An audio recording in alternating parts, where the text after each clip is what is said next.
Assalamualaikum warahmatullahi wabarakatuh. Kembali lagi bersama Risa. Di sini Risa akan membahas mengenai Islam di salah satu negara di wilayah Asia Tenggara, yaitu negara Thailand. Nah, pembahasannya di sini Risa akan membahas mengenai demografi negara Thailand, lalu perkembangan atau masuknya Islam di wilayah negara Thailand. Terus ada tokoh dan organisasi Islam di Thailand. Lalu bagaimana keseharian umat muslim di wilayah Thailand dan apa saja sih konflik atau problematika yang dihadapi masyarakat muslim di negara Thailand. Nah, langsung saja kita ke pembahasannya. Thailand dengan julukan Negeri Gajah Putih merupakan negara yang terletak di Asia Tenggara dan jaraknya juga tidak jauh dari negara Indonesia. Negara dengan mayoritas penduduknya menganut agama Buddha ini tidak pernah dijajah oleh bangsa Eropa seperti kebanyakan negara di Asia Tenggara lainnya.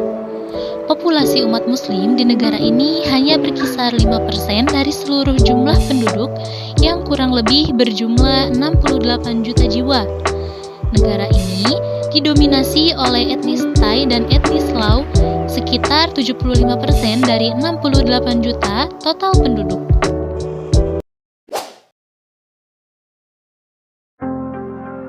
Thailand merupakan negara yang berada di wilayah Asia Tenggara dengan mayoritas penduduknya 95% beragama Buddha dengan aliran Theravada dan sisanya merupakan agama minoritas termasuk Islam sendiri. Negara Thailand berpenduduk sekitar 68 juta orang, di mana etnis Thai serta Lao sekitar 75% dari 68 juta penduduk mendominasi. Sementara lainnya adalah beragam etnis dari Mon Khmer, etnis Cina, etnis Melayu, termasuk beragam suku lokal kecil yang tinggal di perbukitan seperti suku Karen yang dikenal dengan orang-orangnya yang berleher panjang dengan kalung besi melingkar di sepanjang lehernya.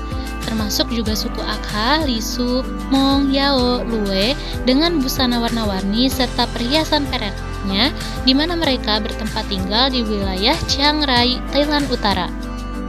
Sistem pemerintahan negara Thailand berbentuk monarki konstitusional dengan sistem demokrasi parlementer, di mana kekuasaan dan wewenang raja bersifat terbatas, sedangkan urusan pemerintahan negara dijalankan oleh Perdana Menteri yang dilantik oleh sang raja dari anggota-anggota parlemen dan biasanya adalah pemimpin partai mayoritas. Data sensus menyebutkan bahwa wilayah Thailand Selatan, khususnya Provinsi Yala, Pattani, dan Narathiwat, mayoritas penduduknya beragama Muslim dengan jumlah penduduk sekitar 673.900 jiwa. Meskipun ketiga wilayah tersebut Islam jadi mayoritas, tetapi tetap saja dibanding dengan wilayah Thailand keseluruhan, angka penduduk tersebut terhitung sedikit dengan penduduk asli etnis Thai yang mayoritas beragama Buddha.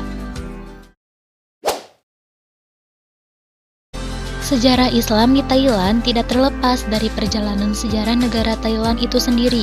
Thailand dahulu dikenal dengan nama Siam, kemudian berganti menjadi Thai. Asal mula penamaan Thailand sendiri dikaitkan dengan sebuah kerajaan, yakni Sukhothai yang didirikan pada tahun 1238 Masehi. Kata akhir dari kerajaan tersebutlah, yakni Thai yang berarti bebas, kemudian menjadi Thailand pada tahun 1939. Sejak berdirinya sampai sekarang, negara ini berbentuk kerajaan. Ada beberapa teori mengenai sejarah masuknya Islam ke Thailand.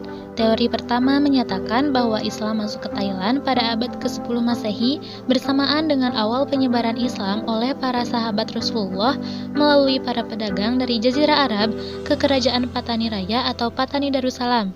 Penyebaran Islam di kawasan Asia Tenggara ini merupakan sebuah paket kesatuan dakwah Islam dari Jazirah Arab pada masa Khalifah Umar bin Khattab.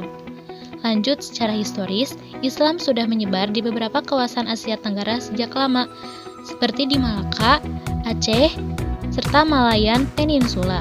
Keberhasilan bangsa Arab dalam mendirikan Daulah Islamiyah Patani menjadi bukti bahwa Islam sudah ada lebih dulu sebelum kerajaan Sukhothai atau cikal bakal kerajaan Siam lahir. Teori kedua menyatakan bahwa kehadiran Islam di Thailand bermula ketika Syekh Said, yaitu mubalik dari Pasai, datang ke wilayah Patani pada abad ke-14 atau 15 Masehi untuk menyembuhkan seorang raja yakni Payatunakpa yang sedang sakit parah. Syekh Said pun berhasil menyembuhkannya dan Raja Payatunakpa yang saat itu beragama Buddha kemudian masuk Islam dan mengubah namanya menjadi Sultan Ismail Shah. Wilayah Patani memainkan peranan yang begitu besar bagi agama Islam dari jalur perdagangan yang dimilikinya, sehingga agama Islam di Patani mengalami perkembangan yang begitu pesat. Lalu, Kesultanan Patani yang didirikan oleh Sultan Ismail Shah tersebut mengalami puncak kejayaan ketika dipimpin oleh 4 ratu, yaitu Ratu Hijau, Ratu Biru, Ratu Ungu, dan Ratu Kuning.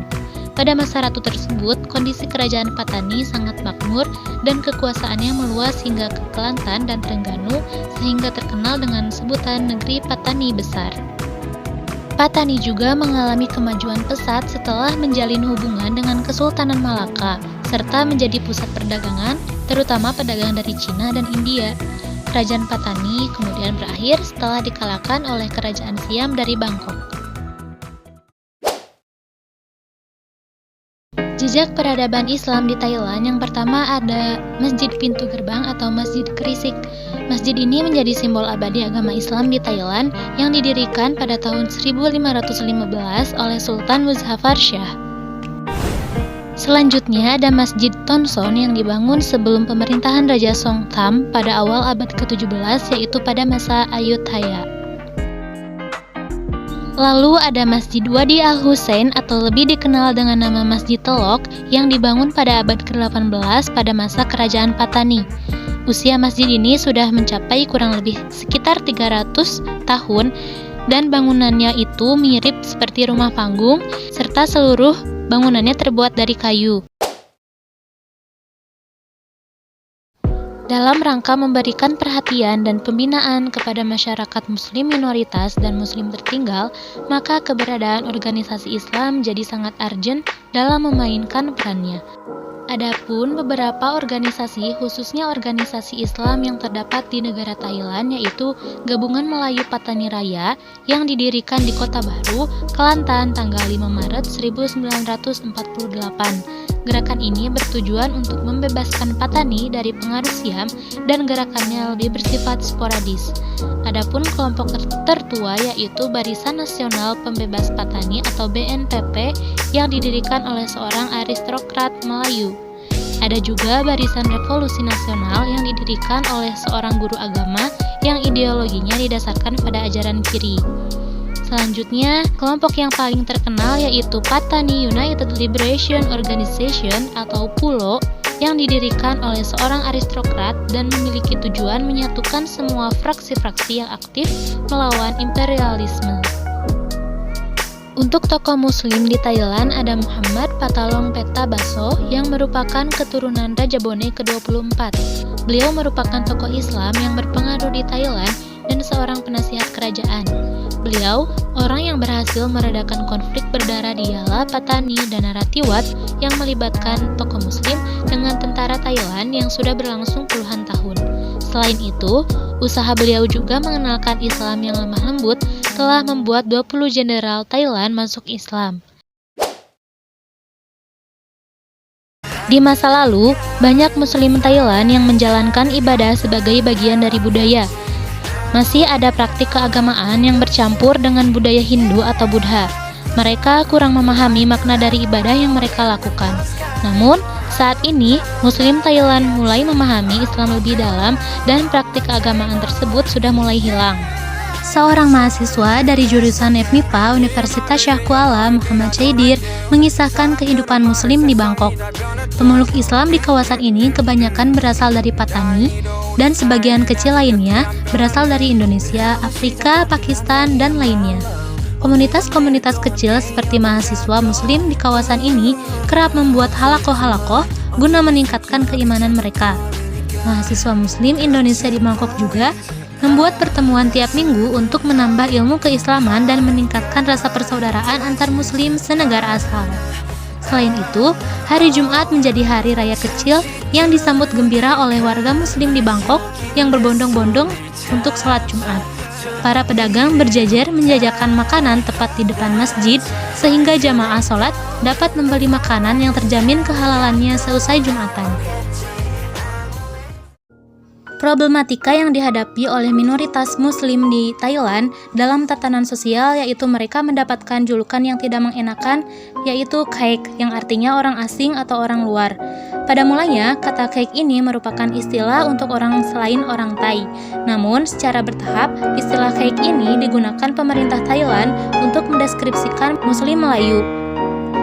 Dari sekian banyak konflik dan problematika yang dihadapi warga Muslim di Thailand, melahirkan organisasi-organisasi seperti Patani United Liberation Organization atau PULO dan Barisan Nasional Pembebasan Patani. Kemudian puncaknya dalam 3 tahun terakhir, dari 2004 hingga 2006, lebih dari 200 orang meninggal berkaitan dengan konflik di Thailand Selatan. Korban lebih banyak ditembak dan dibom oleh kelompok yang tidak dikenal, juga oleh pendekatan militer dan polisi terhadap muslim. Pada April 2004, sebanyak 30 muslim ditembak oleh tentara di Masjid Kruese. Masjid ini sangat bersejarah karena didirikan pada abad 15 dan merupakan masjid tertua di Thailand. Untuk mengatasi konflik yang terjadi, pemerintah Thailand kemudian mengeluarkan sejumlah kebijakan seperti Undang-Undang Darurat Militer dan kebijakan State of Emergency. Kebijakan-kebijakan tersebut dalam merespon ketegangan yang terjadi di Thailand Selatan mendapatkan sorotan dari dunia internasional dan dianggap gagal dalam menyelesaikan konflik yang terjadi, yang kemudian memaksa Thailand untuk melakukan pendekatan dan strategi baru dalam menangani konflik di Thailand Selatan. Saat ini, hubungan antara umat muslim di Thailand dengan pemerintah berlangsung membaik. Begitupun dengan umat Buddha di sana. Pemerintah Thailand memberikan kebebasan kepada seluruh umat Islam di Thailand untuk menjalankan ibadahnya, khususnya Patani yang mayoritas beragama Islam. Nah, mungkin segitu saja yang dapat Risa sampaikan. Semoga menambah wawasan pengetahuan kalian nih tentang negara Thailand, khususnya bagaimana muslim di negara Thailand. Sekian, wassalamualaikum warahmatullahi wabarakatuh. Dadah.